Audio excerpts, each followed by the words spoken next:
أعوذ بالله من الشيطان الرجيم بسم الله الرحمن الرحيم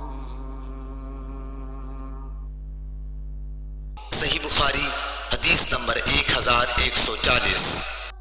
حنظلہ بن ابی سفیان نے خبر دی، انہیں قاسم بن محمد نے اور انہیں حضرت عائشہ صدیقہ رضی اللہ عنہا نے آپ نے بتلایا کہ نبی کریم صلی اللہ علیہ وسلم رات میں 13 رکعتیں پڑھتے تھے، وتر اور فجر کی 2 سنت رکعتیں اسی میں ہوتیں۔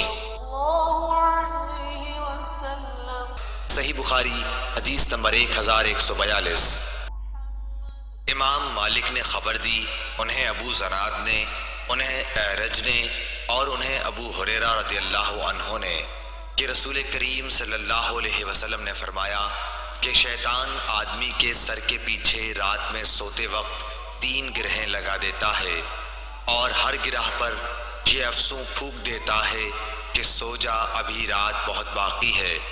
پھر اگر کوئی بیدار ہو کر اللہ کی یاد کرنے لگا تو ایک گرہ کھل جاتی ہے، پھر جب وضو کرتا ہے تو دوسری گرہ کھل جاتی ہے، پھر اگر نماز فرض یا نفل پڑھے تو تیسری گرہ بھی کھل جاتی ہے۔